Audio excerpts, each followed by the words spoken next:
What's up, Lucky Gamers? It's Lucky Lux, and today, yes, we're going to be talking about some healer content, of course. Going to be talking about which traits are best for you as a healer slash support, right? But before we get into that, I do want to remind you guys that I am doing some amazing giveaways. Basically, I put out a video that I will have in the description, also have it on the card, that if you comment down below, you like the video, you can enter it because I'm looking to give away stuff to you guys. All I ask is that you guys just subscribe to the channel, follow on the Twitch.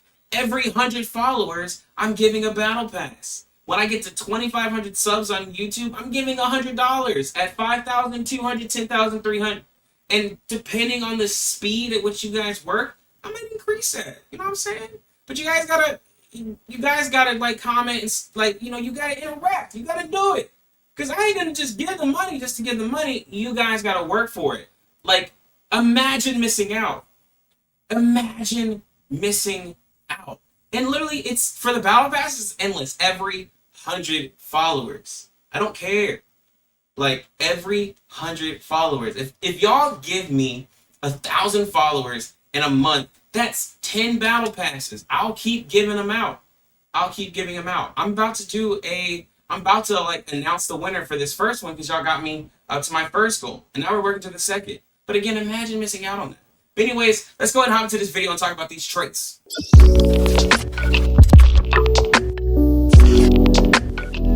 Alright, so we're going to talk about all the traits that we have for the healer slash support characters, because I looked at the traits for the other characters and they don't even really pertain for this. And we're not going to be talking about characters that are in CN because they're not here yet, so there's no point in me really like discussing them. But first up is going to be Zero. We're talking about Zero's trait. Zero's trait is actually really interesting because it worries less about you being a healer and more about being a true support, right? So the first awakening on it, when Zero uses a weapon skill, reduces cooldown time for relics in cooldown by 1.5 seconds. Can only activate for the same weapon one time every 5 seconds. And when you upgrade it, when Zero uses a weapon skill, reduces cooldown time for relics in cooldown by 3 seconds, can only activate for the same weapon one time every 5 seconds. What does that mean? That basically means that whenever you use your actual skill, not your discharge skill, but your actual skill, you will lower the cooldown of those weapons, right? So I have the first one unlocked. I have that active. It shows right here above the bar whenever I use a skill. So for instance, if I were to use the Tornado, it has 100 seconds, and then I pop off a skill, you can see it lowers the time of it. If you look at it really carefully, and if I swap, it's going to lower the time again, and then then it does it again. So it lowers the time of that. The only thing, right, that kind of sucks is that you have to wait for those cooldowns. So having Nemesis is really helpful because her cooldown is 25 seconds. Having her actual skill is 25 seconds, but having a character like Zero at S1, that's 60 seconds, and then like King, that's 45 seconds, right? So Nemesis is honestly the one who's benefiting from that the most because hers is a short cooldown. But think about it this way, right? When you look at some of these relics that we have, what's a relic that could really benefit from lowering a second or 3 seconds? Omnium Shield, which we'll do a whole video talking about the best relics as a support, but you're cutting down on these long cooldowns for some of these relics. What does that help with if you're a healer support main? Well, I don't know, Bygone Phantasm, Joint Ops, Frontier Clash, you can use these relics to help support your team, right? So that's why Zeros is really great. That's why in in-game, dropping a few seconds and everything like that can really make or break something for you in content, especially like Apophis with the Spirit Bomb. There's a lot of ways you can use that, right? So the next trait that we'll talk about is going to be Cocos. Now, Cocos is there for you to be a true healer.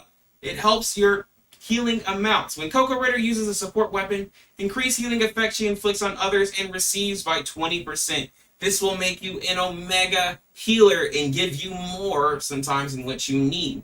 One of the reasons why I do like this one is because if you are free to play, this will give you those very, very nice healing values, especially when you have the benediction, especially when you're in group play. Like, you're getting more heals for yourself to keep yourself alive, and you're giving out heals. Like, this is amazing, right? And then on the last one, look at this. You get the same increased healing, and then when you use a support weapon's discharge skill or weapon skill, you increase the attack of allies by 15% for 5 seconds. And what do supports have? Amazing weapon charge. You're doing discharge skills all the time. So now you're able to buff your team by an extra 15% just for using your skills, right?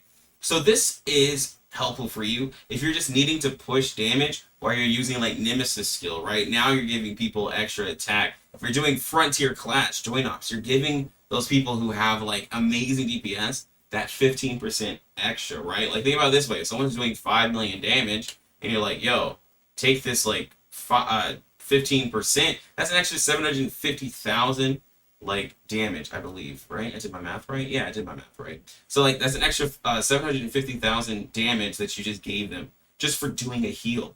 And you can try to work a rotation to keep this up. So this is another one that helps you get content done just that much faster. And there's other buffs that healers and supports gives as well. But like, you know, just like start thinking about some of these traits, which ones are the most important, right, for you, right? The last few, let's see, I almost said last one. No, we have 2 more to go over. Nemesis. Now hers is okay. Honestly, as a healer, it's more so like for just extra passive damage if you're being a sub DPS for the team. After summoning Electrode, deal volt damage equal to 60% of attack to all enemies within 30 meters of the Electrode, and heal all allies, including the user within its range, by 120% of attack.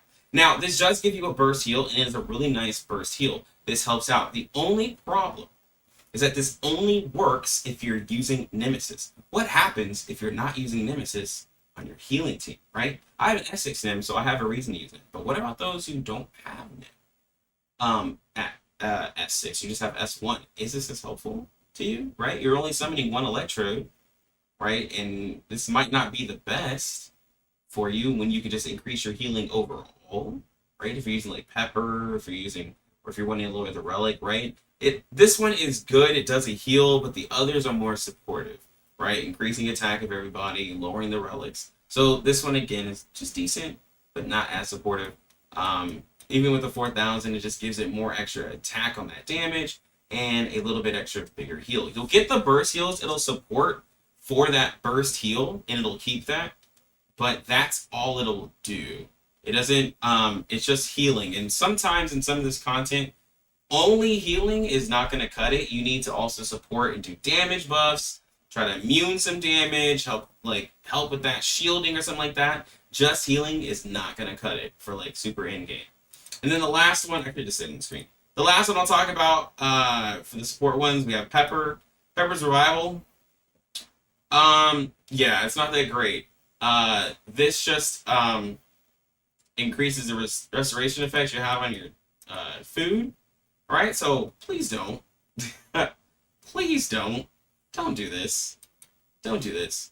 Like, if the best ones to go for is Coco and Zero. If you were to ask me though, in conclusion, which is the best one? Coco. If you are a true healer and support, get Cocos. You make the people who do more damage and you do more damage. Get Cocos. But if you're really trying to like coordinate with people and you have another healer, then you can afford to do Zero.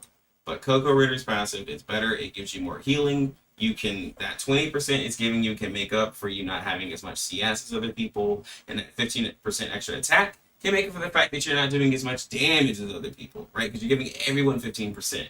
So go for Cocos and get it. That's why it's one of the best. I know this video is really short, just talking about traits. Some of you might be like, yo, this, like, I don't know this. But there's a lot of people who don't know about traits. A lot of people who don't think about it. And you can go to towerfantasy.info to look up which gifts work best for that character. That way you're not wasting anything. And how do you get these traits up? I will show you. Just in case you're going to ask me, someone's going to ask me in the comment section. The blue orbs that you get, you're not buying blue gear anymore. Dear God, I hope you're not buying blue gear still. Unless you're brand new. If you're brand new, then I would still say don't buy the blue gear because you can just be boosted up. But like, you're buying the special gifts. Buy the special gifts. You get a certain amount of like blue stuff that you can get throughout the week based off of the amount of like activities you do. Buy special gifts. Put them in, like, stack up the gifts. You get these. You open one, and it gives you all the gifts that you can go through. Look up. Like, don't like sit there and get the wrong gifts, but you can look that up at, again, towerfantasy.info. It has all that for you where you can see the best gifts for that character.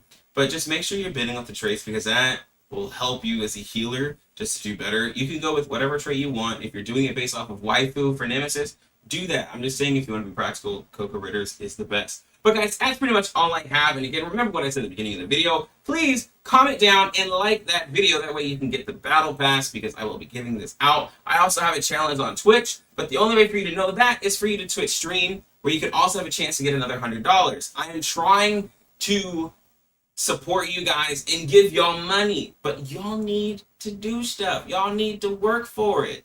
I ain't just gonna give money out just to give money out. I need to see y'all work for it. But anyways, I'm gonna go ahead and get out of here. You lucky gamers, have a good one. Lucky Lux out.